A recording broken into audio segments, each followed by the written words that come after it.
Light पिछने light एक बार जली दो।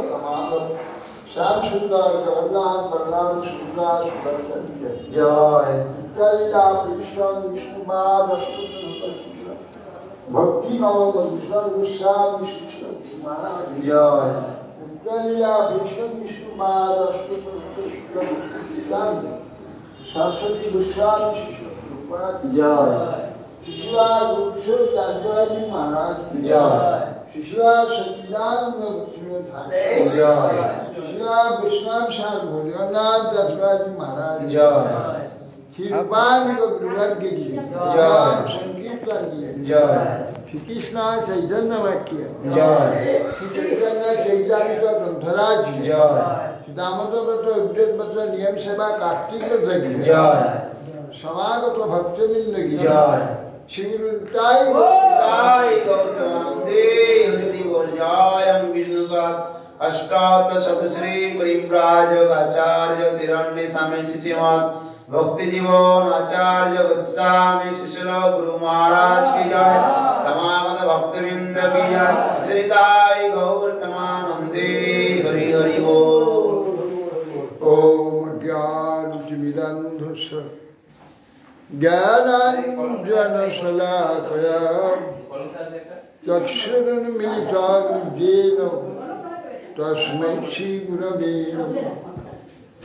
दीर्घान् सम्भवपुर्नवान्वैवासखिलन्दन्तं दिव्यान् श्रीगुरुगौरकीर्तनरसानन्देन मत्तं सुरत् श्रीगौर्याजतीन्द्रं भक्तिकामलं श्रीगिधा सेवा विग्रहम् वन्दे स्मधुसूदनं गुरुवरं वेदान्तविद्यां गुरुं नाम श्रेष्ठानुमनुमपि सचिवोत्तमत्तास्वरूपं रूपं तस्याग्रजं गुरुपुरीं मासुरीं गुष्ठवाटिं राधाकुण्ड गिरिवरमोह राधिका माधवासां प्राप्तस्य प्रथितकृपया श्रीगुरुं तं नतोऽस्मि।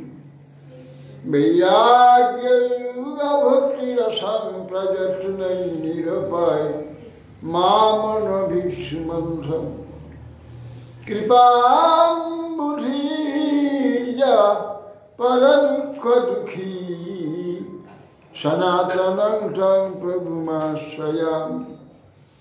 आददानं स्थिनादन्तैदं याचे पुनः पुनः श्रीमद्रूपपदाम्बुजं धुलेशं जन्म जन्म वञ्चाकल्पतरुभ्यश्च कृपासिन्धुभ्यैव च पतितानां पावनेभ्यो वैष्णवेभ्यो नमो नमो महावदन्नाय कृष्णप्रेमप्रदायते कृष्णाय कृष्ण चैतन्य नाम्ने गौरतिसे नमः। ओम आनंद लीलामय विग्रहाय हेमाभदिव्याक्ष विसुन्दराय तस्मै महाप्रेमरसप्रदाय चैतन्यचन्द्राय नमो नमस्ते। अजानुलम्बितभुजौ कनकावदातौ संकीर्तनैकपितरौ कमलायताक्षौ विश्वाम्भरौ द्विजवरौ जुगधर्मपालौ वन्दे जगत्प्रियकरौ करुणावतारौ।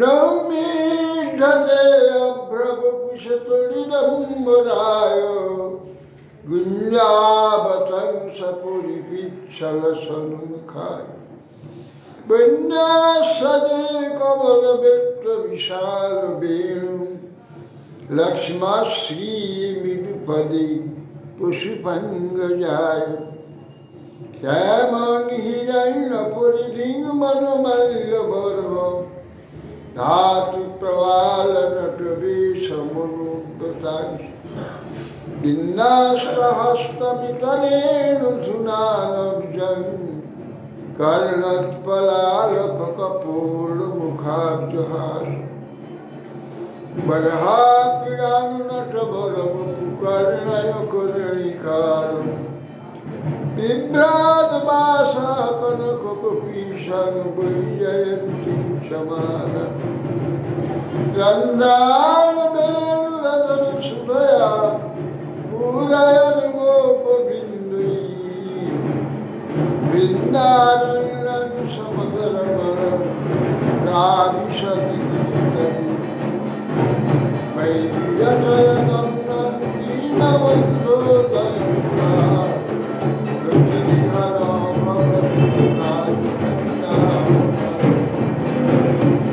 मदं सर्वपुण्यनिर्भरं मानवं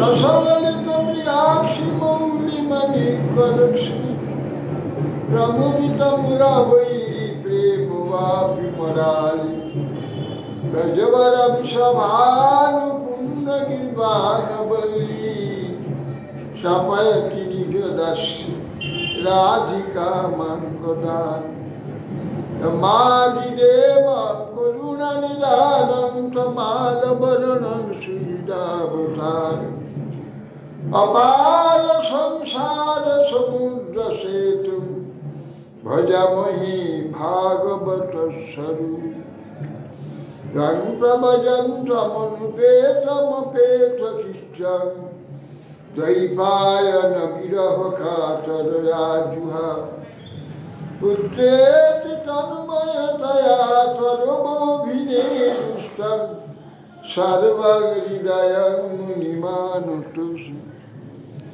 नाय तुलसी देवै प्रियाय केशवसति विष्णुभक्तिपदे देवी सत्यवत्यै नमः मूकं करोति वाचालं पुंगुं लङ्घयते गिरिं यत्कृपास्तमहं वन्दे शिवदीनताम् श्रीकृष्ण चैतन्य प्रभु नित्यानंद श्री अद्वैत श्री गदाधर शिवासादि श्री गौरभक्तवृंद हरे कृष्ण कृष्ण कृष्ण हरे हरे हरे राम राम राम हरे हरे नमस्ते नरसिंहाय प्रह्लादल्लदुदयि हिरण्यकशिपुर्वक्षशीलाटङ्कनखाय नारायणं नमस्कृत्य नरं चैव नरोत्तमं देवीं सरस्वतीं व्यासं ततो जयमुदीरये।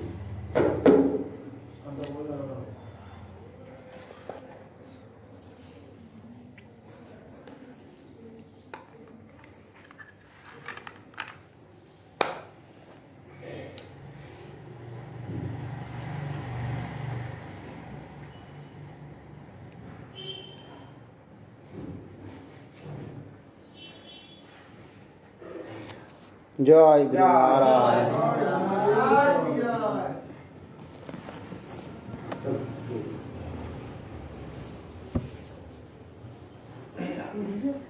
আমাকে সেই গুরুদেব যে গীতাটা দিয়েছিলেন না, গুরুদেব যে গীতা আমার হাতে দিয়েছিলেন সেটা অনেক দিন হয়ে গেছে, তো লাল লাল পাতা ছেড়ে ছেড়ে যাচ্ছে। ওই গীতাটা আমি আমার হাতে রেখে আমার মাথা রেখে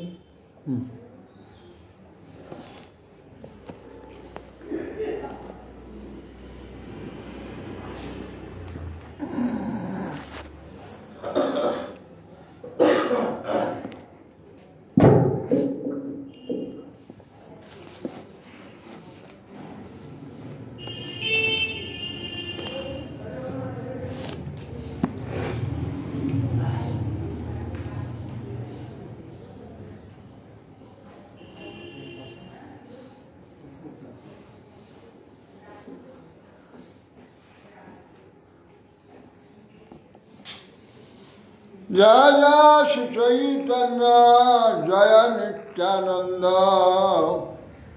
जय अद्वैत चंद्र जय गौर भक्तवृंद समाधुर्य राधा प्रेम रस आस्वादिते राधा भाव অঙ্গী করি আছে ভালো মতে গোপী ভাব যাতে প্রভু ধরিয়াছে একান্ত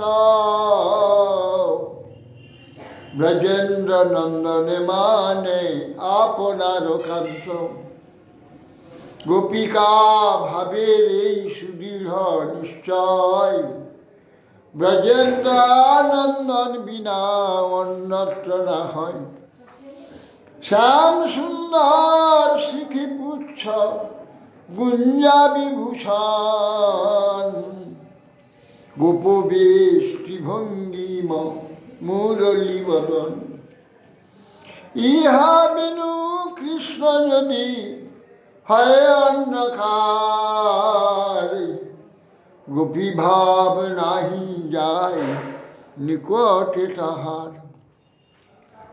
গোপীনাথ পশুপেন্দ্র নন্দন দিশো ভাবস্ব কষ্টাঙ্কৃতি বিজ্ঞাত ক্ষমতে দুরূহ পদবী সঞ্চরীরং প্রক্রিয়া আবিষ্কুর্বতে বৈষ্ণবীমপি তনু তস্মিন ভুজৈর্জিষ্ণুভিঃ ব্যাসানহন্ত চতুর্ভির অদ্ভুত রুচি রাগাদয় কুঞ্চতি ভগবান গৌরহরি স্বয়ং কৃষ্ণচন্দ্র স্বমাধুর্য রাধা প্রেম রস আস্বাদন করবার নিমিত্ত রাধা ভাব অঙ্গীকার করেছেন সুন্দরভাবে গোপী ভাবে যাতে প্রভু ধরেছেন একান্ত একান্ত হয়েছে গোপী ভাব ধারণ করেছেন ধরে ব্রজেন্দ্রনন্দনকে নিজের কান্ত বলে ব্রজেন্দ্রনন্দনকে মনে করেছে গোপিকা ভাবের সুদৃঢ় নিশ্চয় ব্রজেন্দ্রনন্দন ছাড়া অন্য কোথাও যাবে না শ্যাম সুন্দর শিখি পাখা গুঞ্জা বিভূষণ গোপবেশ ত্রিভঙ্গ মুরলী ধার ইহা ছাড়া কখনো কৃষ্ণ যদি অন্য আকার হয় তাহলে গোপী ভাবে নাই যার নিকটে থাক গোপী ভাব তার নিকটে যাবে না ললিত মাধবে আমি বলেছি যে হে দেবী স্বয়ং শ্রী নন্দনন্দন কৃষ্ণ যদি নারায়ণ বিগ্রহ ধারণ করেন তবে সেই দেহে চতুর্ভুজ দেখে তৎপতি গোপীগণের রাগের বিকাশ কুঞ্চিত হয়ে যায় তাদের প্রীতি হয় না গোপীগণের নন্দনন্দন নিষ্ঠা সুদূরপদাহ ভাবে গতি বুঝতে হবে কোনো বিদ্বান ব্যক্তি এ ভাব বুঝবার সামর্থ্য নেই বসন্ত কালে রাস লীলা করে গোবর্ধনে অন্তর্ধান কইল সংকেত করি রাধাসনে নিভৃত নিকুঞ্জে বসি দেখে রাধার মাঠ অন্বেষিতে আইল তাহা গোপিকার ঠাট দূর হইতে কৃষ্ণে দেখি কহে গোপীগণ এই দেখ কুঞ্জ ভিতর ব্রজেন্দ্রনন্দন গোপীগণের দেখি কৃষ্ণের হইল সাধ্যাস লুকাইতে নারিল ভয়ে হইলা বিবশ চতুর্ভুজ মূর্তি ধরি আছেন বসিয়া কৃষ্ণ দেখি গোপী গহে নিকটে আসিয়া হ্যাঁ যাবে সঙ্গীত যে যাই যাবে আমি দুবার আগে গেছি।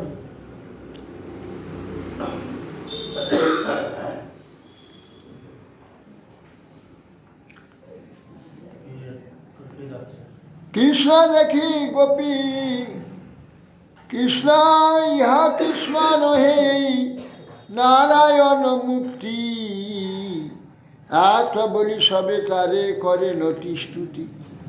নমো নারায়ণ দেব করহ প্রসাদ, কৃষ্ণ সঙ্গ দেহ মোর ঘুচাহ বিবাদ। এত বলি নমস্করি গেলা গোপীগণ, হেন কালে রাধা শিলা দর্শন। বসন্তকালে গোবর্ধন নদী কৃষ্ণ রাসলীলা করছেন। তো লীলা করতে করতে কৃষ্ণ অন্তর্ধান হয়ে গেলেন রাধারানীকে সঙ্গে নিয়ে। নিভৃত কুঞ্জেতে এসে রাধারানী পরে আছে, তুমি আগে গিয়ে ওইখানে কুঞ্জের মধ্যে বসে গেছে। গোপীগণ খুঁজতে খুঁজতে এসেছে, গোপীগণ আগে চলে এসছে। খুঁজে দেখে কুঞ্জের মধ্যে কৃষ্ণ, বলে এই তো কৃষ্ণ কুঞ্জে রয়েছে। কুঞ্জের মধ্যে ঢুকে দেখে চতুর্ভুজ হয়ে বসে, তখন ঢুকাতে পারলেন না, 4 হাত হয়ে গেল। গোপীগণ কৃষ্ণ দেখে, বাহ এ তো নারায়ণ চতুর্ভুজ গো। প্রণাম করে তো স্তুতি করে বলছে, হে নারায়ণ, আমাদের কৃষ্ণের সঙ্গে সাক্ষাৎ হোক, কৃষ্ণ যাতে দর্শন হয়, হে নারায়ণ আপনাদের আমাদের কৃপা করুন। নতুন স্তুতি করে চলে গেছে। নারায়ণ দেখে তাদের সেই যে কৃষ্ণের প্রতি যে প্রেম কুঞ্চিত হয়ে গেল, অভাব হয়ে গেল, সেখানে গোপীগণ চলে গেল। তারপরে রাধারানী পরে এলেন। রাধারানী আসছেন দেখে কৃষ্ণ ভাবলেন যে এখানেও চতুর্ভুজে বসে দাও, দেখি কি করে। রাধারানীর এমন প্রভাব, ওই চতুর্ভুজ মূর্তিকে রাধারানী ঢুকতে কাছের দিকে আস্তে আস্তে 2 হাত লুকিয়ে গেছে। আপনি 2 হাত চলে গিয়েছে, আর 2 হাত রাখতে পারেন। হ্যাঁ, কৃষ্ণ এই প্রকার রাধারানীর তার যে কি গভীর ভাব, কৃষ্ণ নিজে রাখতেই পারলেন না। রাধা দেখি কৃষ্ণ দ্বারে হাস্য করিতে, সেই চতুর্ভুজ মূর্তি রাহে চাখিতে চাহে রাখিতে। লুকাইলা 2 ভুজ রাধার অজ্ঞেতে, বহু যাত্রা কইল কৃষ্ণ রাখিল নারীতে। রাধার বিশুদ্ধ ভাবে অচিন্ত প্রভাব, যে কৃষ্ণের করাইল দ্বিভুজ স্বভাব।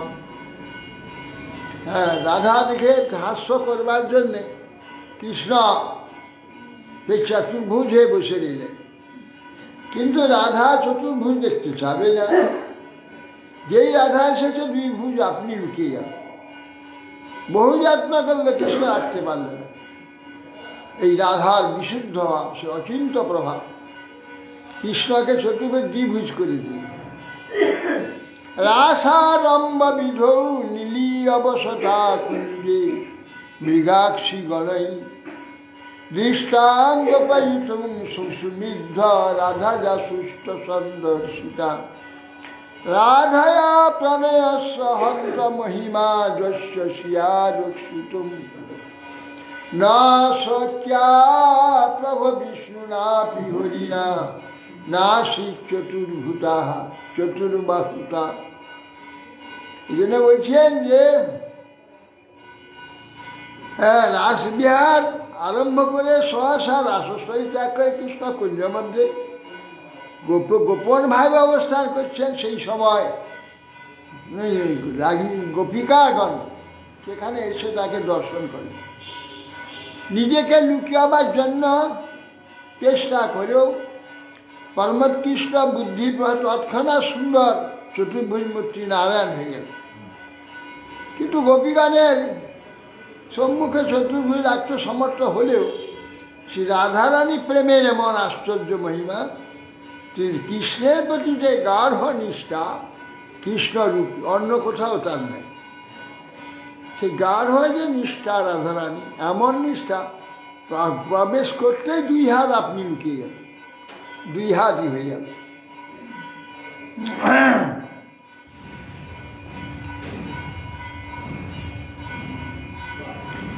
সেই ব্রজেশ্বর এই জগন্নাথ পিতা,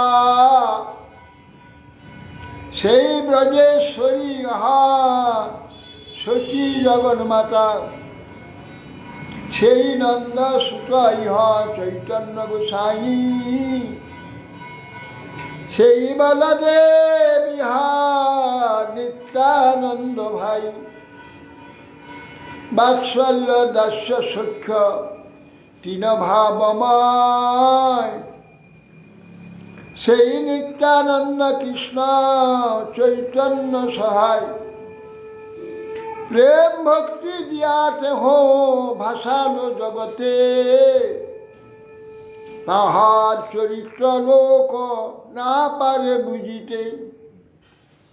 অদ্বৈত আচার্য গোসাই ভক্ত অবতার, কৃষ্ণ অবতারিতে কইল ভক্তির প্রচার, সখ্যদাস্য 2 ভাব সহজ তাহার, কভু প্রভু করে তারে গুরু ব্যবহার। তো সেই যে ব্রজেশ্বর স্বয়ং নন্দ মহারাজ, ইনি জগন্নাথ মিশ্র হয়েছে, সেই ব্রজেশ্বরী যশোদা শচীমাতা হয়েছে, সেই নন্দ সুত চৈতন্য গোসাই, শ্রী বলদেব ইনি স্বয়ং নিত্যানন্দ স্বয়ং ভাই, বাৎসল্য দাস্য সখ্য 3 ভাবময় বলদেব। আর সেই নিত্যানন্দ শ্রীকৃষ্ণ চৈতন্য সহায়, কৃষ্ণ মহাপ্রভু সর্বদা সহায় কার্য করতেন। তিনি বাৎসল্য সখ্য দাস্য সখ্য 3 ভাবময়, প্রেম ভক্তি দিয়াতে ভাসালো জগতে, তাহার চরিত্র লোক না পারে বুঝতে। প্রেম ভক্তি দিয়ে সমস্ত জগৎকে ভাসিয়ে দিয়েছে। আর অদ্বৈত আচার্য গোসাই তিনি ভক্ত অবতার, কৃষ্ণ অবতরণ করবার জন্য মূল অদ্বৈত আচার্য, তার হুঙ্কার ভগবান অবতীর্ণ। তিনি চেয়েছিলেন এই অবতীর্ণ হয়ে জগতে কৃষ্ণ নাম কৃষ্ণ প্রেম প্রচার করে। সখ্য দাস্যল 2 ভাব হচ্ছে অদ্বৈত আচার্য। কবু প্রভু করে তারে গুরু ব্যবহার, কখনো আবার কৃষ্ণকে প্রভু বলে তিনি সম্বোধন করেন। শিবাসাদি যত মহাপ্রভুর ভক্তগণ, নিজ নিজ ভাবে করে চৈতন্য সেবন, পণ্ডিত গোসাই আদি যার যেই রস, সেই সেই ভাব বসে রসে কৃষ্ণ তার বস। টিহ শ্যাম বংশী গোপ বিলাসী, ইহ গৌর কভু দ্বিজ কভূত সন্ন্যাসী, অতএব আপনে প্রভু গোপী ভাব ধরি, ব্রজেন্দ্রানন্দনে কহে প্রাণনাথ করি। সেই কৃষ্ণ সেই গোপী পরম বিরোধ, অচিন্ত চরিত্র প্রভুর অতি অতি সুদুর্বোধ।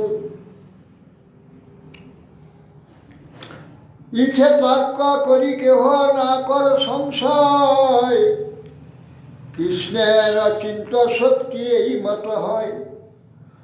অচিন্ত অদ্ভুত কৃষ্ণ চৈতন্য বিহার, চিত্র ভাব চিত্রগুণ চিত্র ব্যবহার।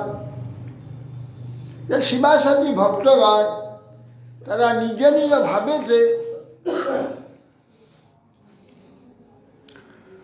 নিজ নিজ ভাবে সব চৈতন্য মহাপ্রভু সেবা করছে। পণ্ডিত গোসাই আদি সব যার যেই রস, সেইভাবে কৃষ্ণ তার বশীভূত।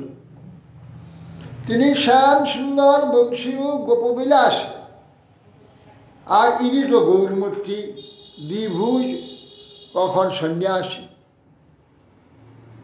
ইহা গৌরী, অতএব আপনে প্রভুর গোপী ভাব ধরে, সেই জন্য মহাপ্রভু গোপী ভাব ধারণ করে, ভাব নিয়ে এসে সেই ব্রজেন্দ্রনন্দন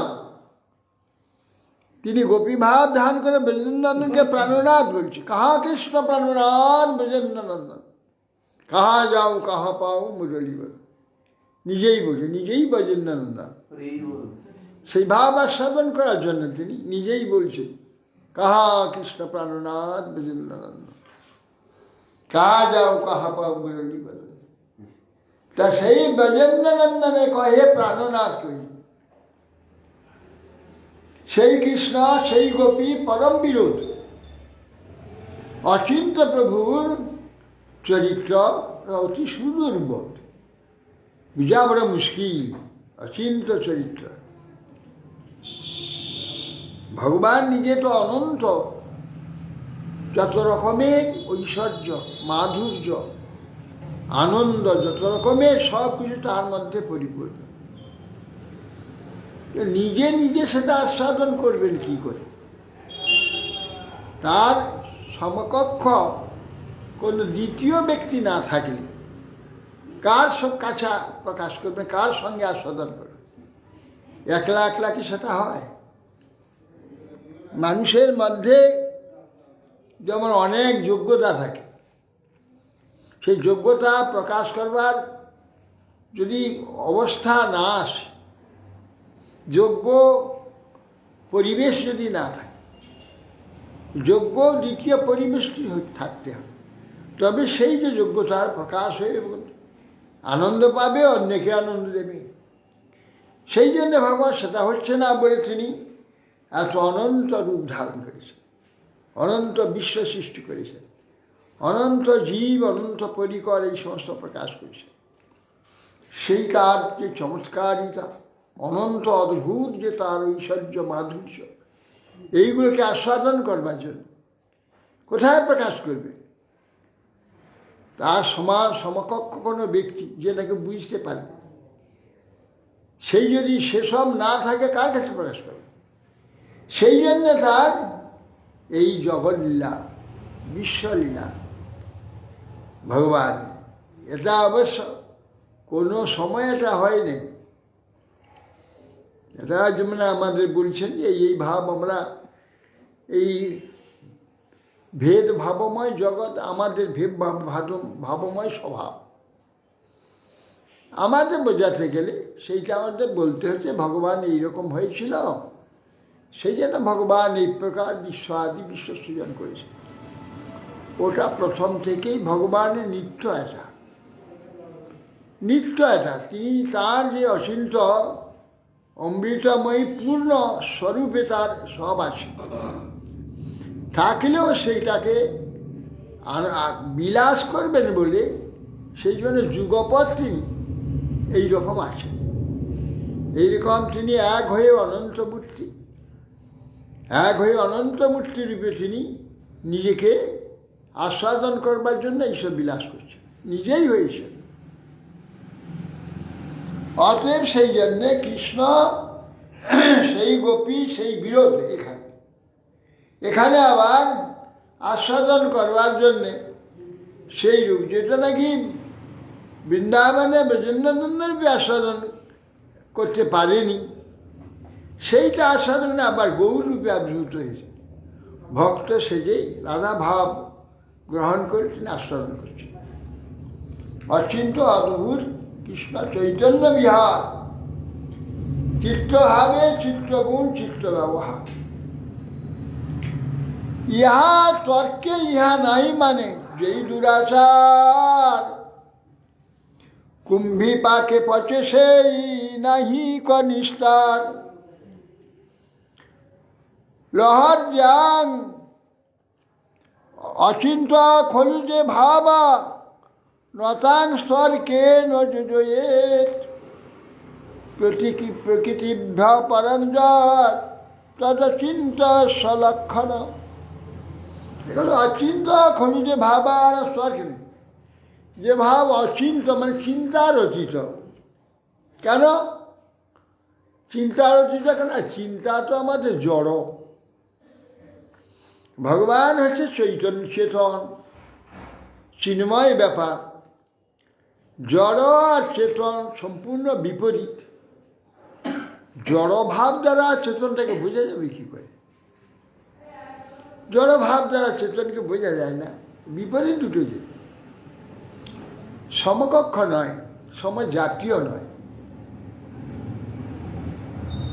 বিষম, বিজাতীয়, সম্পূর্ণ বিজাতীয়। সেই জন্য আমাদের যে এই জড়ভাব, জড় চিন্তা, জড় বিচার, এর দ্বারা এটা বোঝা যাবে না। সেই চিন্ময় ভাব হচ্ছে চেতন ভাব, অচিন্ত, চিন্তা করা যাবে না। কিরকম? হে অচিন্ত খলু যে ভাবা, যে ভাব হচ্ছে অচিন্ত, চিন্তা করা যায় না। তাকে যদি তর্ক করা, তর্কটা জড়। আমরা এখানে জড় উপমার দ্বারা, জড় এক্সাম্পলে আমরা তর্ক করব, জড় ভাব দিয়ে তর্ক করব, জড় ভাষা দিয়ে তর্ক করব। সে অচিন্তা চিন্ময়টাকে জড় ভাব, জড় ভাষা, জড় চিন্তা, জড় অনুভব দিয়ে কি করে বুঝে যাবে? সেই জন্য তর্কটা হচ্ছে জড়, তর্কটা জড় ভাব, জড় দৃষ্টান্ত, এসব তর্ক। তো এইসব দিয়ে অচিন্ত যে বস্তুটাকে কি করে যোজনা করা যাবে, সে নিষেধ করেছেন। মহাভারতে ভীষ্ম পর্বে এই কথাটা আছে। হ্যাঁ, সেইটা অচিন্ত খলু যে ভাবা নতাং তর্কে নজরে। অচিন্ত যে ভাবটা তর্কের দ্বারা তাকে যোজনা করতে নিষেধ করে না। প্রকৃতির ভাব পরম যত, যাহা এই প্রকৃতির অতীত, তাকে কি বলে? অচিন্ত লক্ষণ, তদিচিন্ত লক্ষণ। অদ্ভুত চৈতন্য লীলায় যাহার বিশ্বাস, সেই জন যায় চৈতন্যের পদপাস।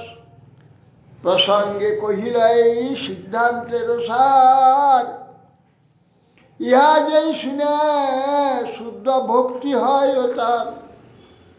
লিখিতে গ্রন্থের যদি করি অনুবাদ, তবে সে গ্রন্থের অর্থ পাইবে আস্বাদ। দেখি গ্রন্থ ভাগবতে ব্যাসের আচার, কথা কই অনুবাদ করে বারবার। তাতে আদি লীলার করি পরিচ্ছেদ গণন, প্রথম পরিচ্ছেদে চৈতন্য তত্ত্ব নিরূপণ। স্বয়ং ভগবান যেহ ব্রজেন্দ্র নন্দন, তৃতীয় পরিচ্ছেদে জন্মের সামান্য কারণ। যুগধর্ম কৃষ্ণ নাম প্রেম প্রচারণ, চতুর্থে কহিল জন্মের মূল প্রয়োজন।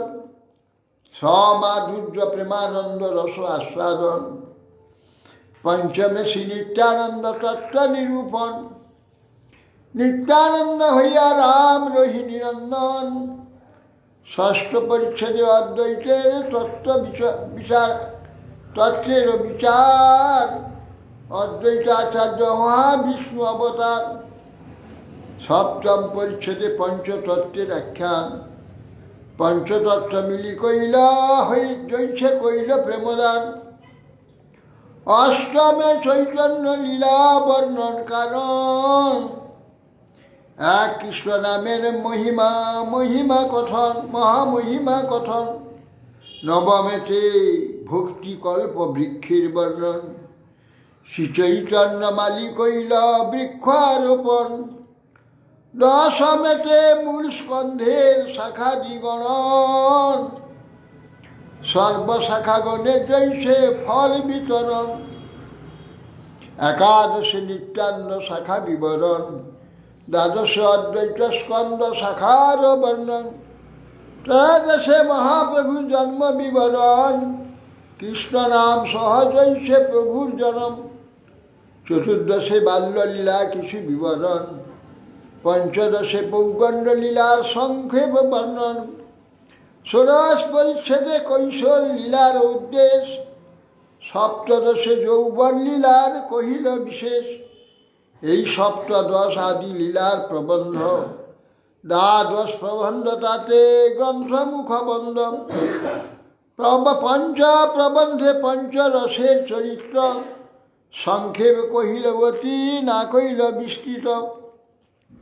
এইভাবে মহাপ্রভু যেসব পরে বর্ণনা করবেন আগে সূচনা করছেন, তিনি আগে সূত্র করে সেগুলো বলে যাচ্ছেন।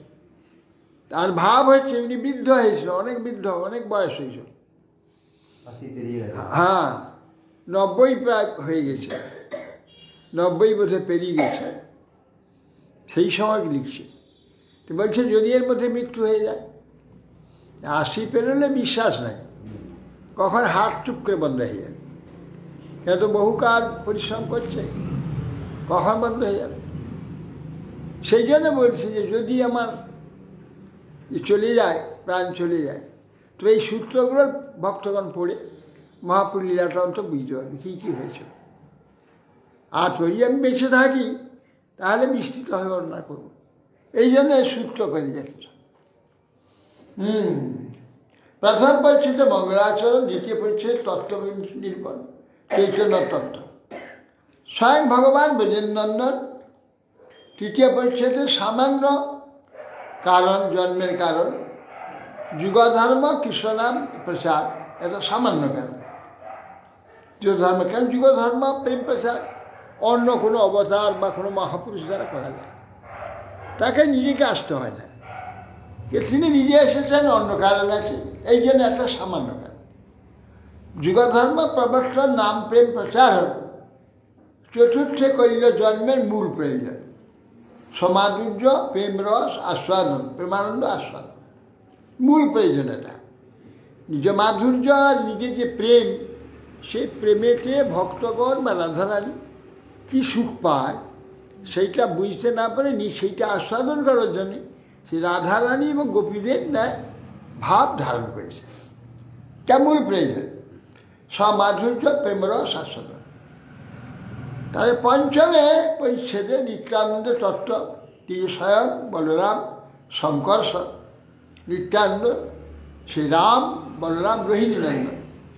আর ষষ্ঠ পরিচ্ছেদে অদ্বৈত তত্ত্ব, অদ্বৈত আচার্য মহাবিষ্ণু অবতার, এটা বুঝাবে। সপ্তম পরিচ্ছেদে পঞ্চতত্ত্ব আখ্যান, পঞ্চতত্ত্ব মিলে এই প্রেম রস আস্বাদন করে জগতে বিলাবার জন্য এসেছেন, এইটা বুঝাবে। অষ্টমে চৈতন্য লীলা বর্ণন, এক কৃষ্ণ নামের মহিমা কথা। নবমে ভক্তিকল্প বিক্ষেপণ, চৈতন্য মালি বৃক্ষরূপ হয়েছেন, মূল স্কন্ধের সব শাখা, এই শাখাগণের বিস্তার বর্ণনা করছে। আর নিত্যানন্দ শাখা, অদ্বৈত শাখা, অদ্বৈত নিত্যানন্দ দুই স্কন্ধ হইলে মূল বৃক্ষে, তার থেকে শাখা প্রশাখা অসংখ্য হয়ে গেছে। কৃষ্ণ নাম সহজ হয়েছে, প্রভুর জন্ম সেটা দেখিয়েছেন। আগে কৃষ্ণ নাম গ্রহণ ছলে লোকে কৃষ্ণ কৃষ্ণ বলে স্নান করছে, নাম সেই সময় কৃষ্ণ জন্ম হয়েছে, আগে নাম জন্ম দিয়ে নিজে জন্ম হয়েছে। চতুর্দশে বাল্যলীলার কিছু বিবরণ হয়েছে, পঞ্চদশে পৌগণ্য লীলা সংক্ষেপে গঠন হয়েছে, ষোড়শ পরিষদে কৈশোর লীলা, সপ্তমে যৌবন লীলা খুব বলেছে। এই সপ্তদশ আদি লীলা প্রবন্ধ, দ্বাদশ প্রবন্ধের গ্রন্থ মূল মুখবন্ধ। পঞ্চম প্রবন্ধে পঞ্চরসের চরিত্র বলছে, শান্ত দাস্য সক্ষ বাৎসল্য মধুর পঞ্চরস, তার চরিত্র কি প্রকার সংক্ষেপে বলেছেন, বিস্তার করে পরে বিস্তার করে বলবেন। বৃন্দাবন দাস ইহা চৈতন্য মঙ্গলে বিস্তারিয়ে বর্ণে আছেন নিত্যানন্দ আজ্ঞাবলী। শ্রীকৃষ্ণ চৈতন্য লীলা অদ্ভুত অনন্ত, ব্রহ্মা শিব শেষ যার নাহি পায় অন্ত। যেই অংশে কহে শুনে সেই ধন্য, অচিরে মিলবে তাদের শ্রীকৃষ্ণ চৈতন্য। শ্রীকৃষ্ণ চৈতন্য অদ্বৈত নিত্যানন্দ, গদাধর শিবাধারী যত ভক্তবৃন্দ। আর কৃষ্ণ লীলা চৈতন্য লীলা অনন্ত, ব্রহ্মা শিব শেষ করতে পারবেন। তো যেই অংশে বলেছেন সেই অংশ শুনেই ধন্য হবে নাকি, অচিরে মহাপ্রভুর পাদপদ্ম প্রাপ্ত হবে। শ্রীকৃষ্ণ চৈতন্য অদ্বৈত নিত্যানন্দ গদাধর শিবাদি এসব ভক্তবৃন্দ যত যত ভক্তগণ বৈশে বৃন্দাবনে, নম্র হইয়া শিরে ধরো সবার চরণে। শিরূপ রঘুনাথ পদে যার, শিরূপ শিরূপ শিরূপ স্বরূপ শিরূপ সিনা শ্রী সনাতন, শ্রী রঘুনাথ দাস আর শ্রীজীব চরণ। শিরে ধর বন্দি নিত্য কর তার আস, চৈতন্য চৈতামৃত কহে কৃষ্ণ দাস। শ্রী গৌর নিত্যানন্দ দ্বৈত সে পাদ পদ্মে ভো নমঃ। শ্রী চৈতন্য চৈতামৃত মধ্যলীলা প্রথম পরিচ্ছেদ। যস্যা প্রসাদাদজ্ঞে অপি সদ্যঃ সর্বগতাং ব্রজেৎ, শ্রী চৈতন্য দেব মে ভগবান সম্প্রসিদতু। বলছেন যার প্রসাদ হবে, যে মহাপ্রভু শ্রী চৈতন্য দেবের প্রসাদে অজ্ঞ সদ্য সর্বজ্ঞতা প্রাপ্ত, তার কৃপা হবে। আমার সে শ্রী চৈতন্য দেব, হে ভগবান আমার প্রতি প্রসন্ন। বন্দে শ্রীকৃষ্ণ চৈতন্য নিত্যানন্দ সহাদিত, গৌড়ে পুষ্পবন্ত চিত্ত সন্দৌ তমনুদ। শ্রীকৃষ্ণ চৈতন্য নিত্যানন্দ সহ উদিত হয়েছে গৌড় উদয়াচলে, সূর্যচন্দ্র দুইকে পুষ্পবন্ত বলে। পুষ্পবন্ধ, পুহ পবিত্র নির্মল, প প্রকাশ, অন্ধকার আলো করে দিয়ে পবিত্রতার প্রকাশের নাম পুষ্প। পুহ পহ, পুহ মানে পবিত্র, প মানে প্রকাশ, যা প্রস্ফুটিত হইলে পবিত্র প্রকাশ হয়। তেমনি পুষ্পবন্ধ বলছে দুই, চন্দ্র আর সূর্য। সূর্য উদয় হইলে অন্ধকার চলে গিয়ে সুপবিত্র প্রকাশ হয়, চন্দ্র উদয় হলে প্রকাশ হয়, অন্ধকার চলে। এই জন্যে পুষ্পবন্ত, পুষ্প বলা হচ্ছে চন্দ্র সূর্যকে পুষ্প, পবিত্র প্রকাশ, পুষ্পবন্ত। দুই যুগপৎ ভাবে চন্দ্র সূর্য একসঙ্গে উদিত হয়েছে গৌরূপ উদয়াচলে। চিত্র সন্দৌ তমন, চিত্র আশ্চর্যের সন্দৌ মানে মঙ্গল দান করে,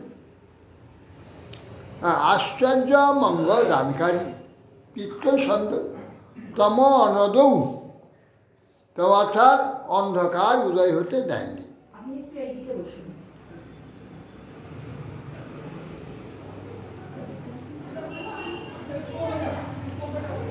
জয়তাং সুরতৌ পঙ্গর মম মন্দমতের গতি, মৎসর্বস্ব পদাম্ভুজ রাধা মদন মোহন। তারপরে জয়তাং সুরতৌ, রাধা গোবিন্দ সুরতৌ, উত্তম উত্তম প্রকাশ দুই জয়যুক্ত হন। পঙ্গর মমমতি, মন নয়, আমি পঙ্গু। পঙ্গু শব্দটা আমাদের কোনো সামর্থ্য নাই, আমরা কিছুই করতে পারি না। ঈশ্বর পরমাত্মা আমাদের হৃদয় থেকে যা প্রেরণা করে আমরা তাই করি, আমাদের কোনো যোগ্যতা নেই, কিছু আমাদের নেই। তিনি এই বিলাস করতে এসেছেন, এই জগৎ বিলাস তিনি করছেন। নানাভাবে, নানা সংস্কারে, নানাভাবে জীবের যে সমস্ত তার অস্তিত্ব প্রকাশ করেছে, তাদের মতো হে ভগবান কার্য, এটা এক লীলা, তাদের রস আর স্বতন্ত্র। কেউ কাঁদছে, কেউ হাসছে, কেউ গম্ভীর হচ্ছে, কেউ গর্ব করছে, কেউ অহংকার করছে, সব তাদের হৃদয় কিনে বসে আছে। এ সব সেই ভাবকে উনি প্রকট করছেন। ও গর্বভাবও প্রকট করছেন, অহংকারও প্রকট করছেন, দৈন্যও প্রকট করছেন, দীনতাও প্রকট করছেন। এ সব রূপ লীলা তিনি এই বিশ্বলীলায় আস্বাদন করছেন।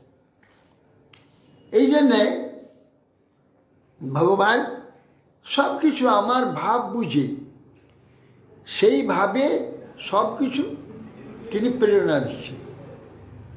আমার ভাব বুঝে, তিনি কিছু করছেন না। সব জীবে নিজ নিজ ভাব বুঝে সেইভাবে তাকে সেই রকম প্রকাশ করছে।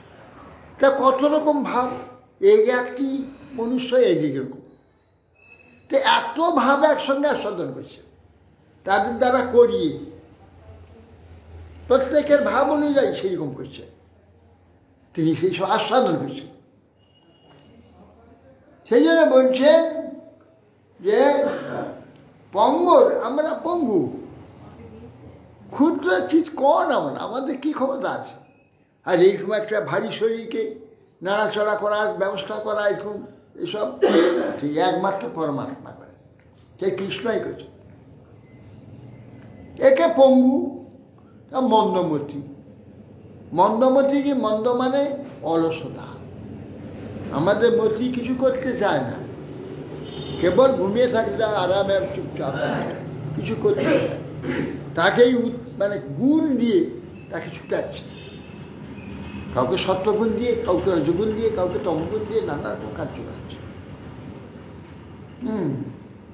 বলছে মন্দমতি তার গতি আপনি, এই যে আমরা মন্দমতি, আমাদের আপনি গতি দান করছেন।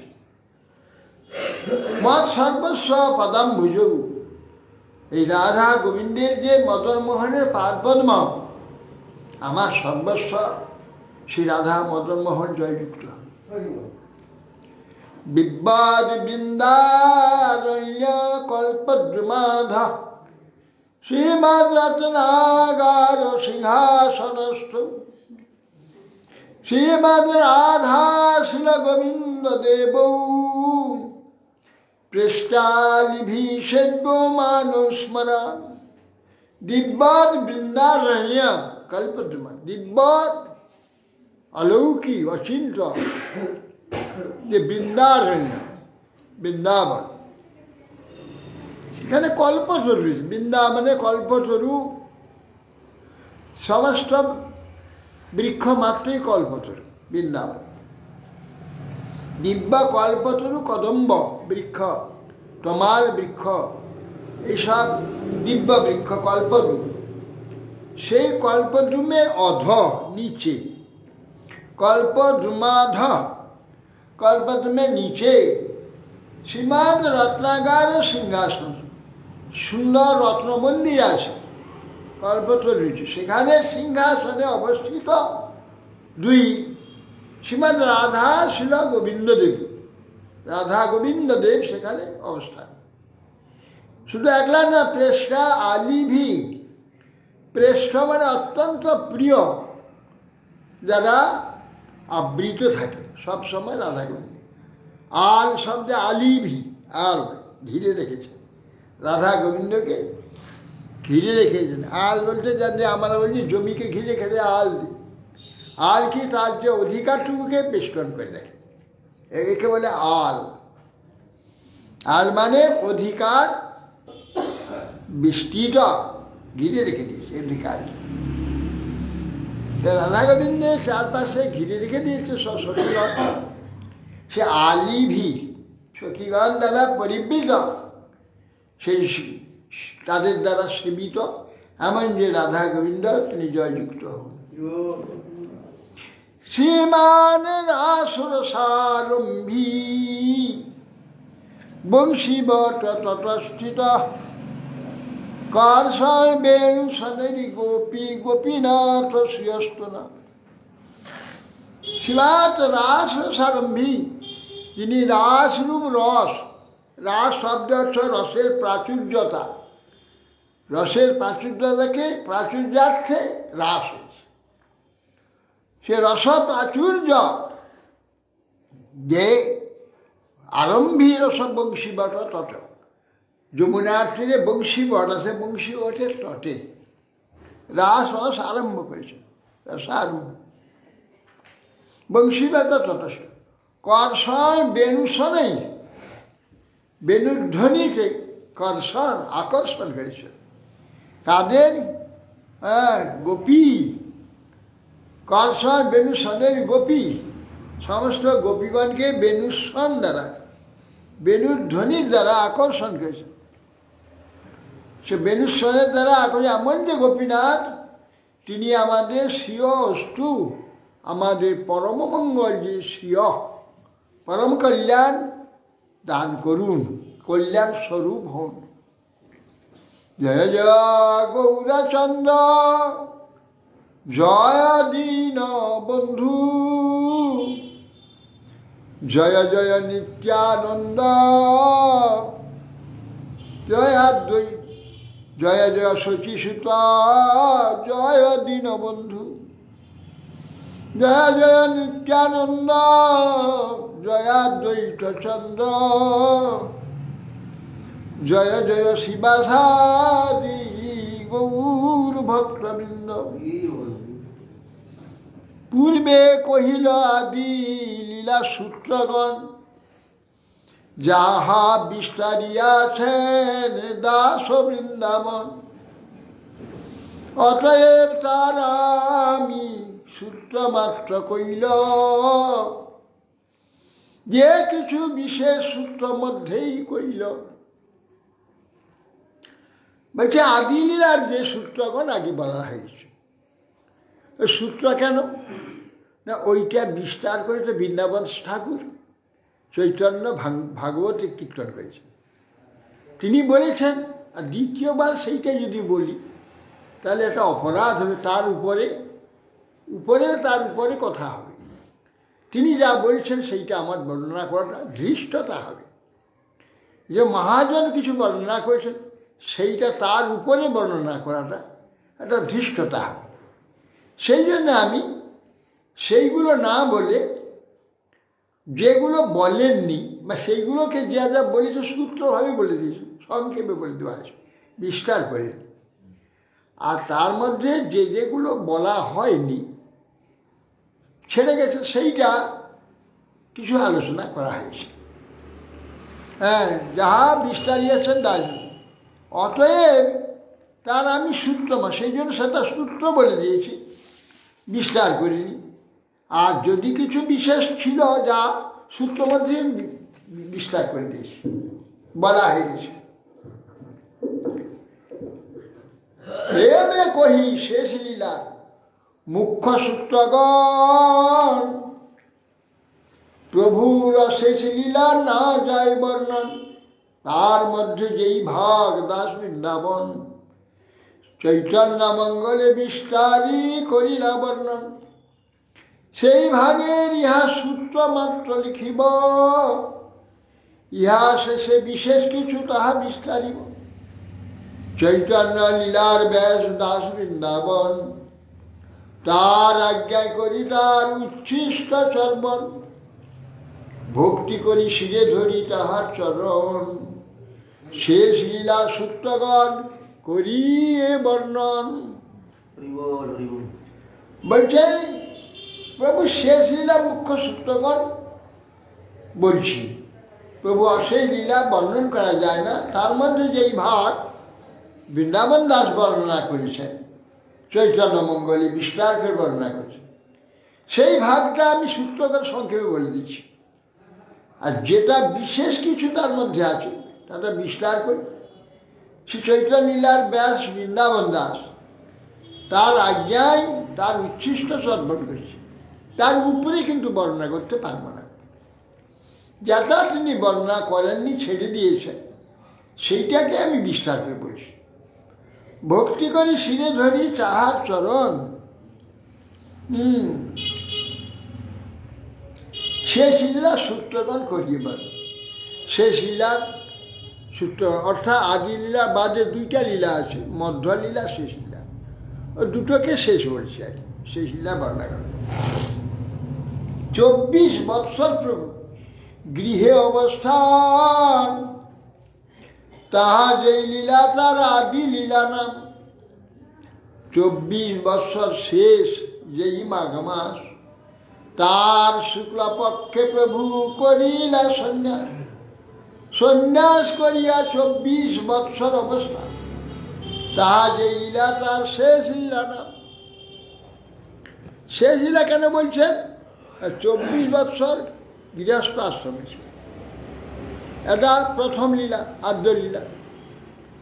আর 24 বছর 25 বছরে তিনি সন্ন্যাস নিয়েছেন। সন্ন্যাস নিয়ে আর 24 বছর ছিলেন। 24 দুগুণে 48 বছর। এই 48 বছর তার লীলা। অর্ধেক হচ্ছে এটা গার্হস্থ লীলা 24 বছর, সন্ন্যাস লীলায় 24 বছর। এই জন্য সন্ন্যাস হচ্ছিল 24 লীলা, এটাকে সেই লীলা বলছি। ওটাকে দুভাগ করা হয়েছে, মধ্যলীলা, অন্তলীলা।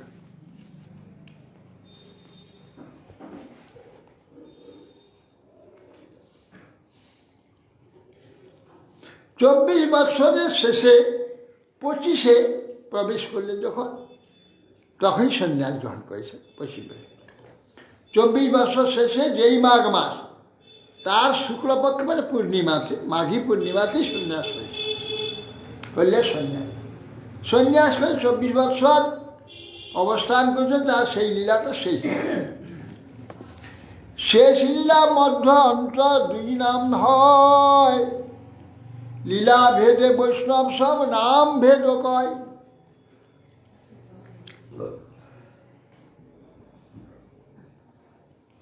তার মধ্যে 6 বৎসর গমনাগমন, নীলাচল গৌর সেতু বন্ধ বৃন্দাবন। তাহার যেই লীলা তার মধ্য লীলা নাম, তার পাশে লীলা অন্ত লীলা অভিধান। শেষ লীলার মধ্য অন্ত দুটা নাম, লীলা ভেদে বৈষ্ণবগণ নাম ভেদ করেছে। তার মধ্যে 6 বৎসর গমনাগমন। নীলাচল গিয়েছেন, ফিরে আবার গৌড়ে এসেছেন, আবার নীলাচলে গিয়ে সেতুবন্ধ রাম দক্ষিণ ভারত গিয়েছেন। 3 বছর দক্ষিণ ভারত পায়ে হেঁটে 3 বছর ভ্রমণ করেছেন। সেতুবন্ধ আবার এসেছেন, আবার গৌড়ে গিয়েছেন রামকেলি পর্যন্ত, সেখান থেকে আবার ফিরে এসেছেন। আবার ঝাড়িখণ্ড পথে তিনি গিয়েছিলেন বৃন্দাবন, আবার সেই পথে এসেছিলেন। এইভাবে 3 বছর 6 বছর গমনাগমন করেছেন।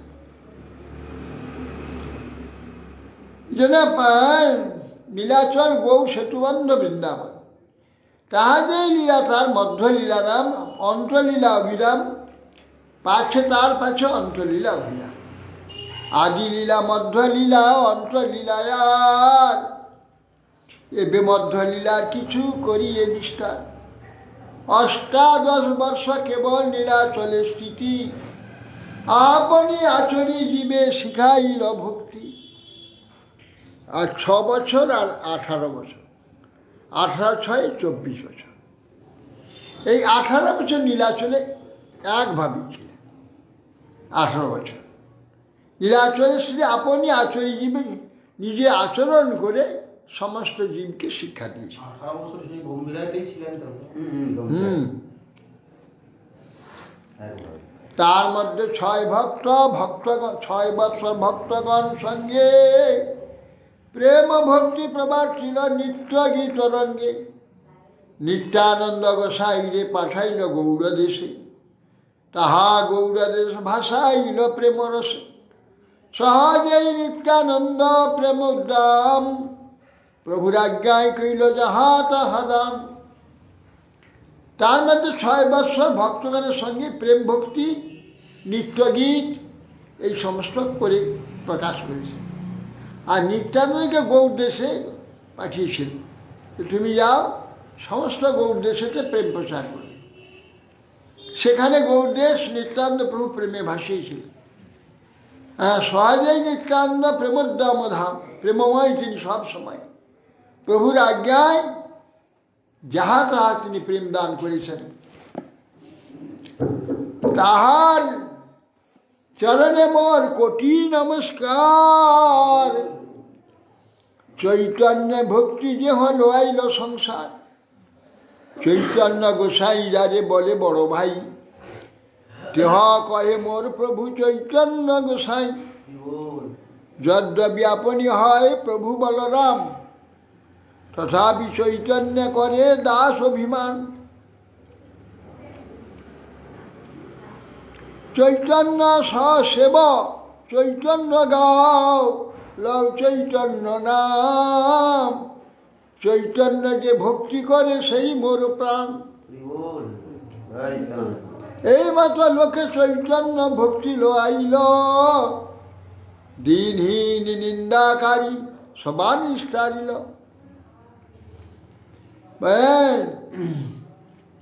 যদ্যপি নিজেই বলরাম তিনি, তথাপি চৈতন্যকে দাসরূপে, চৈতন্যের দাসরূপে নিজেকে অভিমান করে। চৈতন্য সেবা, চৈতন্য গাও, চৈতন্যের লও নাম। চৈতন্য যে ভক্তি করে সেই মোর প্রাণ। এইভাবে সবাইকে চৈতন্যের মহিমা শ্রবণ করেছে, তাই চৈতন্য দান, চৈতন্যকে দান করেছে। এই মাত্র লোকে চৈতন্য ভক্তি লোয়াইল, দিনহীন নিন্দাকারী সবাইকে নিষ্ঠা, দিনহীন নিন্দাকারী যে বিরোধী সবকে উদ্ধার করেছে। তবে প্রভু ব্রজে পাঠাইল রূপ সনাতন, প্রভুর আজ্ঞা দুই ভাই আইলা বৃন্দাবন। ভক্তি প্রচারিয়া সর্বতীর্থ প্রকাশিল, মদন গোপাল গোবিন্দের সেবা প্রসারিল। নানা শাস্ত্রানি কইল ভক্তি গ্রন্থ সার, মূঢ়া ধমজনের করিলা নিষ্কার। প্রভুর আজ্ঞাই কইল সব শাস্ত্রের বিচার, ব্রজের নিগুড়া ভক্তি করিলা প্রচার। হরিভক্তি বিলাসার ভাগবতামৃত, দশম টিপ্পণী আর দশম চরিত্র। হ্যাঁ, প্রভু তারেন রূপ সনাতনকে বৃন্দাবন পাঠিয়ে দিলেন। প্রভুর আজ্ঞায় দুই ভাই বৃন্দাবন চলে গেছে, সেখানে ভক্তি প্রচার করলেন, শাস্ত্রগ্রন্থ লিখে লুপ্ত তীর্থ উদ্ধার করেছেন। আর বিগ্রহগণ মন্দির ভগ্ন হয়ে মাটির ভিতরে সব পড়েছিল বিগ্রহ। সেই সব বিগ্রহ গোবিন্দ, মদনমোহন, গোপীনাথ এই সমস্তকে প্রকাশ রূপ সনাতন গোবিন্দ, রূপ গোস্বামী, সনাতনেশ্বরী, মদনমোহন প্রকাশ করেছে।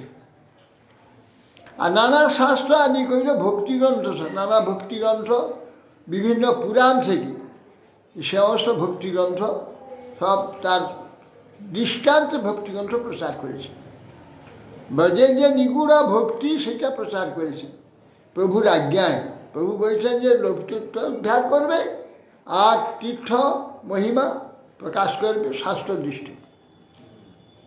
হরিভক্তি বিলায় আর ভাগবতামৃত দশম টিপ্পণী আর দশম চরিত্র সনাতন গোস্বামী করেছে। হরিভক্তি বিলাস, যার মাঝে সমস্ত ভক্তগণের কৃত্য, কিভাবে ভক্তগণ ভজন করবে, কিভাবে জীবনযাপন করবে, এ সমস্ত বিষয় হরিভক্তি বিলাস প্রকাশ করেছে। শুদ্ধ আচরণ সৎকৃতি, শুদ্ধ সদাচার ইত্যাদি যা কিছু। আর ভাগবতামৃত গ্রন্থ প্রণয়ন করে দশম স্কন্ধের টিপ্পণী করেছে আর দশম চরিত্র প্রকাশ করেছিল। এইসব গ্রন্থ কইল গোসাই সনাতন, রূপ গোসাই কইল যত কে করুগণ, প্রধান প্রধান কিছু করিয়ে গণন, লক্ষ গ্রন্থ কইল ব্রজ বিলাস বর্ণন। বলছে এইসব গ্রন্থ সনাতন করেছেন, আর রূপ গোস্বামী কইল যত কে গণনা করবে, প্রধান প্রধান কিছু বলছি গণন, লক্ষ গ্রন্থ কইল ব্রজবিলাস। ব্রজবিলাস লক্ষ গ্রন্থ, লক্ষ গ্রন্থ মানে গ্রন্থ মানে বই বলে না, দুটো শ্লোককে একটা গ্রন্থ বলে। একটা দুটো লাইন, দুটো পরিচ্ছেদ দুটোই আছে, দুটো লাইনে যে একটা শ্লোক হয় তাকে বলা হয় গ্রন্থ, এক গ্রন্থি। এইরকম লক্ষ গ্রন্থি করেছেন যিনি এই ব্রজবিলাস বর্ণন করেছেন। লক্ষ গ্রন্থ কইল ব্রজবিলাস বর্ণন।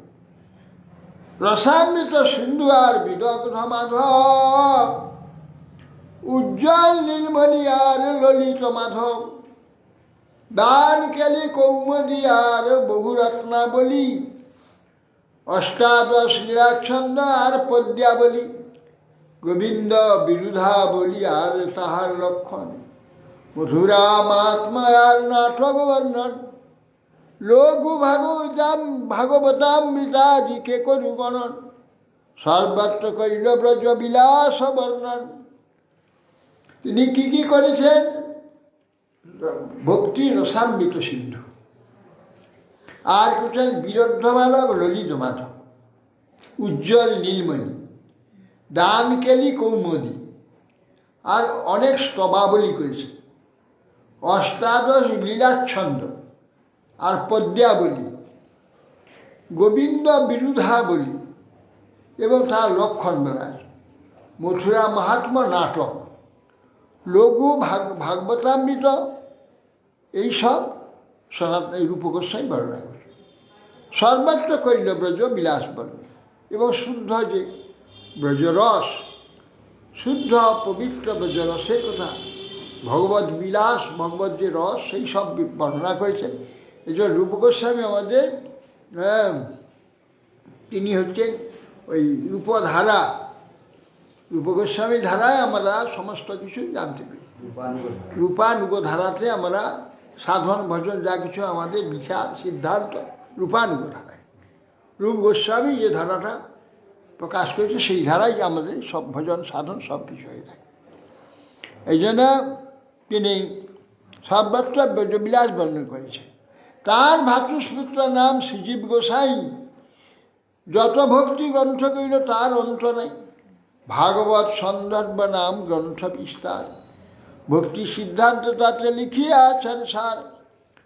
ভাগবত ষট সন্দর্ভ লিখেছেন, ভাগবত সন্দর্ভ, ভাগবত সন্দর্ভ, ভগবত সম্বন্ধ, প্রীতি সন্দর্ভ, কৃষ্ণ সন্দর্ভ ইত্যাদি, এইভাবে 6টা সন্দর্ভ করেছেন। সেই সন্দর্ভে সমস্ত শুদ্ধ ভক্তি সিদ্ধান্ত বিস্তার করেছেন। গোপাল চম্পু নাম তার গ্রন্থ মহাসুর, নিত্যলীলা স্থাপন যাহে ব্রজ রসপুর, এই মতো নানা গ্রন্থ করিলা প্রকাশ, গোষ্ঠী সহিত কইল বৃন্দাবন বাস। এইভাবে শ্রী গোপাল চম্পু লীলা, আরও জীব গোস্বামী হরিনামায়িত ব্যাকরণ ইত্যাদি অনেক গ্রন্থ তিনি লিখেছেন। তার বিশেষ করে এই গোপাল চম্পু তিনি লিখেছেন। এবার নানা গ্রন্থ প্রকাশ করেছেন গোষ্ঠীর সহিত। রূপ সনাতন, জীব গোস্বামী ভ্রাতুষ্পুত্র, আর রূপ সনাতন 2 ভাই, সব গোষ্ঠী মিলে বৃন্দাবনে বাস করেছে। প্রথম বৎসরে অদ্বৈতাদি ভক্তগণ প্রভুরে দেখিতে কইল নীলাদ্রি গমন, রথযাত্রা দেখি তাহা রইলা 4 মাস, প্রভু সঙ্গে নিত্য গীত করেন ওই উল্লাস। বিদায় সময়ে প্রভু কইলা সবারে, প্রত্যত্র আসিবে সবে গুণ্ডিচা দেখিবারে।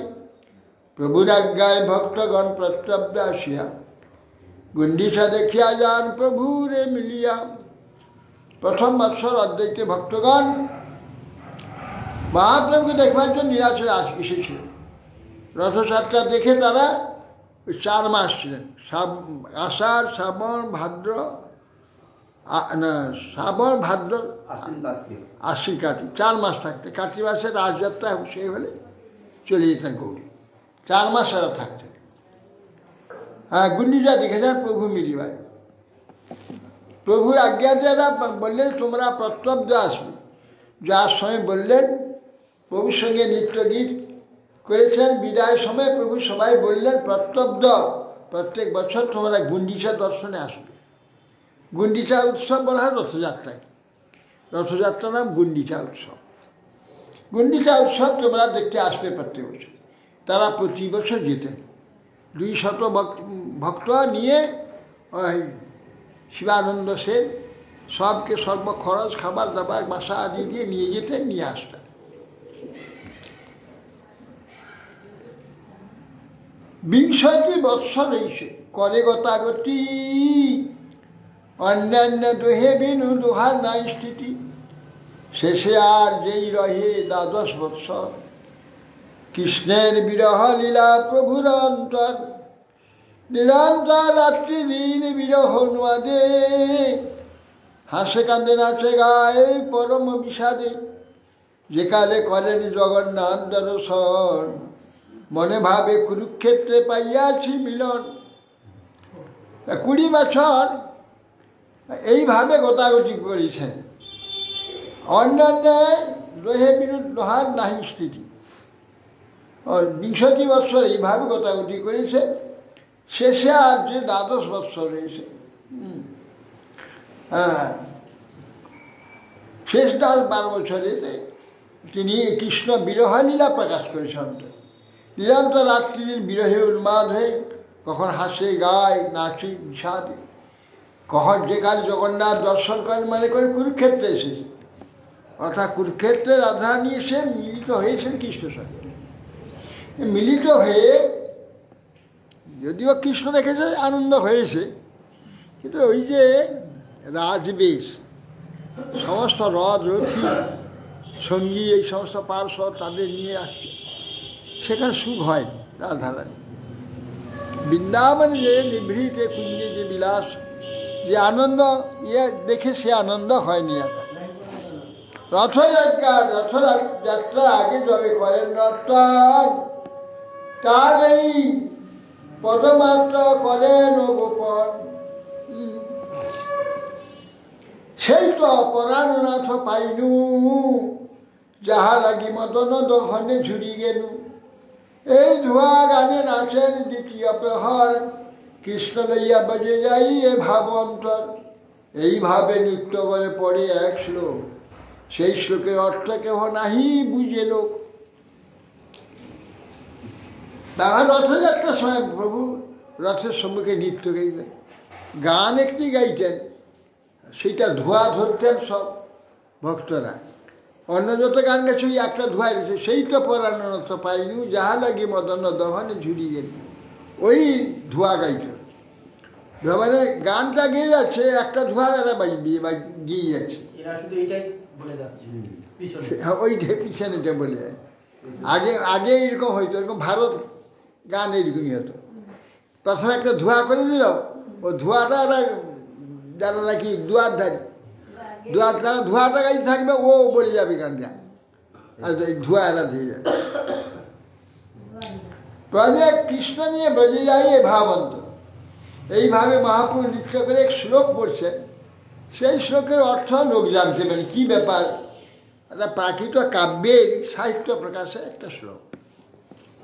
যা ক্রৌমার হর স এব হি বর স্তা এব চৈত্রক্ষপা, সে স্তেচন মিলিত মালতী সুরভয় প্রৌঢ়া কদম্ব লীলা, সা চৈবাস্মি তথাপি তত্ত্ব সুরত ব্যাপার লীলা বিধৌ, রেবা রোধ শিবেত শীতরুতলে চেত সমুৎকণ্ঠতে। একজন নায়িকা বলছেন যে কৌমার হর স এবই বর, কুমারী কালে আমার চিত্ত যে হরণ করেছিল, তারা প্রেমিকা, তার সঙ্গে বিবাহ হয়ে গেছে, সে সেইখানে ঘুমিয়ে রয়েছে, তার পাশে সেই ওই এটি কথা বলছে, সেই নিজে বলছে, সে তার যে নায়িকাটি বলছে, যিনি কুমারী কালে আমার চিত্ত হরণ করেছিল, তিনি এখন আমার বর হয়েছে। সয় বহি বর স্থায় বা চৈত্র ক্ষমা, আবার সেই রাত্রি চৈত্র পূর্ণিমা রাত্রি, স্থায় বা চৈত্র ক্ষমা, তেজ মিলিত মালতী সুরভ, সেই সময় মালতী পুষ্প ফুটেছে, তার সৌরভী, তার সৌগন্ধ আসছে না, যেটা তখনও হয়েছিল। প্রৌঢ়া কদম্ব, সেই যে প্রৌঢ়া, সেই কদম্ব গাছ আছে, কদম্ব বৃক্ষে কদম্ব পুষ্প ফুটেছে, তার গন্ধ আসছে। সা চৈবাসী, আমিও সেই স্ত্রীটি, আর আমার সেই প্রেমিক যে আমার এখন বর হয়েছে, আমি সেই স্ত্রীটি। তথাপি সুরত ব্যাপার লীলা বিধৌ, সুরত অর্থাৎ উভয়ের মিলনজনিত যে সুখ, স্ত্রী পুরুষের বা নায়ক নায়িকা প্রেমিক প্রেমিকার মিলনে যে সুখ, তাকে সুরত সুখ বলা, সুরত লীলা বলা। সেই যে সুরত ব্যাপার যে লীলা বিধু, রেবা রোধসী বেতসী তলে চেত সমুৎকণ্ঠ, বলছে সেই যে রেবা নদীর তীরে বেতসী বৃক্ষের তলে আমি অপেক্ষা করে থাকতাম, তার জন্যে সেই যে রস, সেই যে আনন্দ, সেই রেবানুদ্দিনে আমাকে ট্রেন নিয়ে যাচ্ছি, এখানে সেই রস পাচ্ছি না। অর্থাৎ সেই নায়ক আমার কাছে আছে, আমার বর হয়েছে এখন বিবাহিত, আমি সেই স্ত্রী, কিন্তু এখানে সে আনন্দ পাচ্ছি না।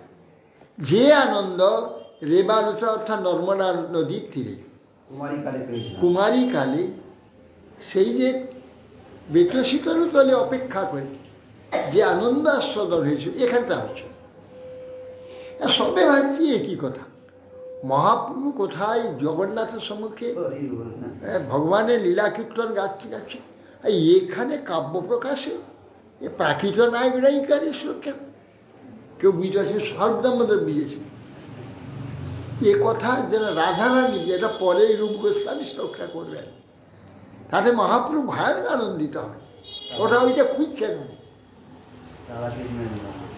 রাধারানী বলছে এটা। কুরুক্ষেত্রে এসে কৃষ্ণকে পেয়ে তখন সেই বলছেন যে এই তো আমি তো সেই রাধা আর এই সেই কৃষ্ণ, উভয়ে মিলেছি। কিন্তু সেই যে পঞ্চম টানে যমুনার তীরে যে মুরলীর ধ্বনি হতো, সে শক্তি এখানে পাচ্ছি না। সে আনন্দ এখানে রথ, রথি, হাতি, ঘোড়া, বিরাট রাজবেশ, রাজপুত্র, রাজা, এইরকম এখানে এখানে সেসব কোথায়?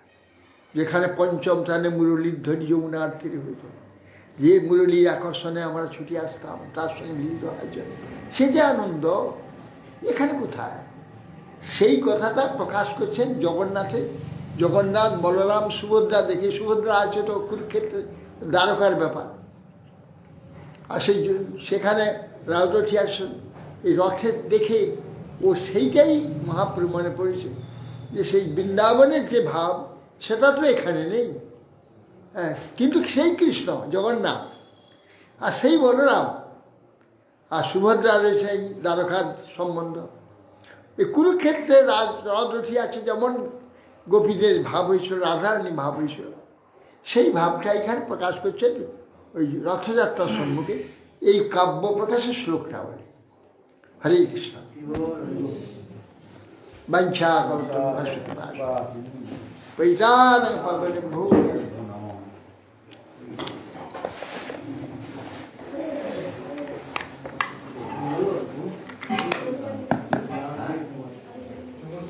রাধা ভজনে যদি মতি নাহি ভেলা, রাধা ভজনে যদি মতি নাহি ভেলা, রাধা ভজনে যদি মতি নাহি ভেলা, রাধা ভজনে যদি মতি নাহি ভেলা, কৃষ্ণ ভজন তব অকারণ দয়া, কৃষ্ণ ভজন তব অকারণ দয়া, কৃষ্ণ ভজন তব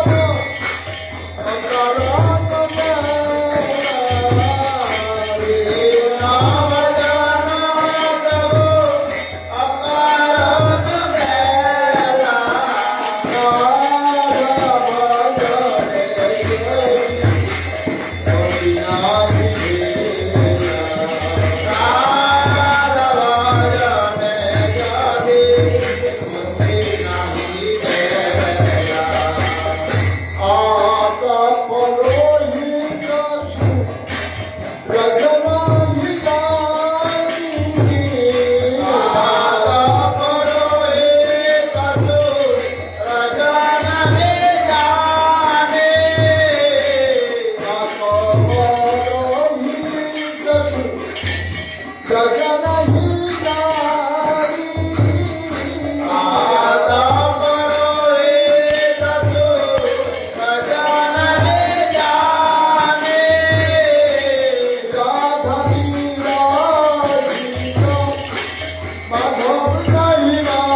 Hare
রানী বিন্দে মহারানী রাম রাম তুলসী রানী বিন্দে রানী রাম রাম নমরে নমরে ময়া নমো নারায়ণ নমরে নমরে ময়া নমো নারায়ণী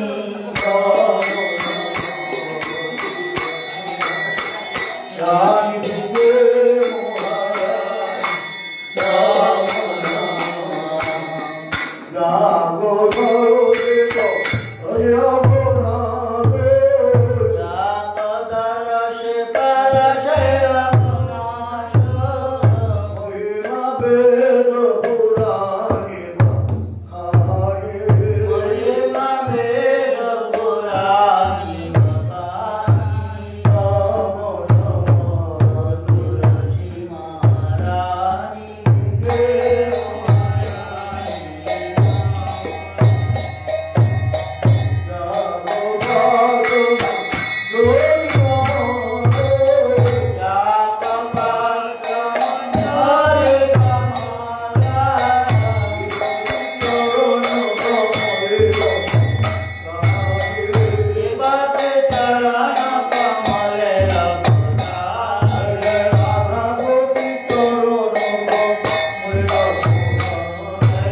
हरि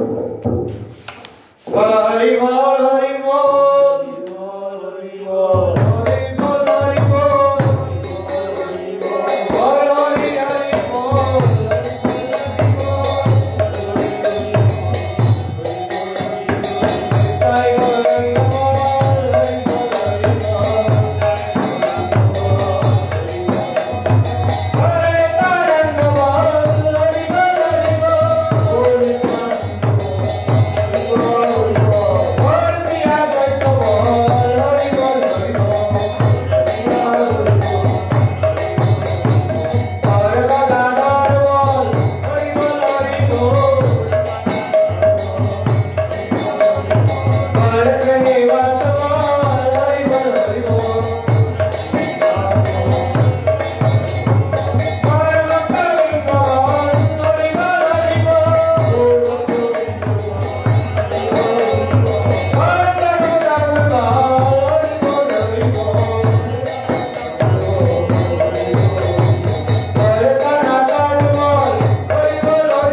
शिला गौड़िया वेदांत चर्च बड़े विद्याभूषण प्रभु की जय, विश्वनाथ चक्रवर्ती ठाकुर की राय, रामानंद प्रभु की जय, स्वरूपानंद प्रभु की जय, नरोत्तम सेवानंद शिवाजी बहुतरे की जय, नामाचार्य श्री हरिदास ठाकुर की जय, जय रूपसनातन भट्ट रघुनाथ जी गोपाल भट्टदास सर्वस्व प्रभु की जय, देव शिखा जी कृष्ण चैतन्य प्रभु नित्यानंद श्री आदि देव दास सर्व श्री गौर भक्त बिंदु की जय जय श्री अद्वैत मायापुर श्रीमती गोदावरी मोदी गोदी विनोदी जोड़ी श्री योगी धाम की जय चारी धाम की जय चारी समुदाय चारी अंतर देव की जय गौरी मंडल क्षेत्र मंडल भजन मंडल की जय भक्ति बिंद भक्तों शरण आसन श्रीमद देव की जय जय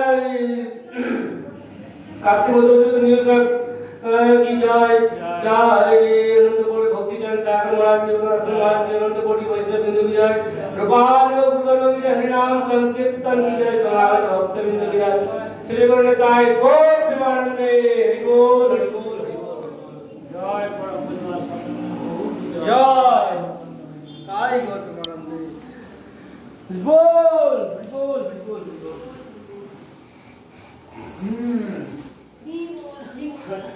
ठीक कष्ट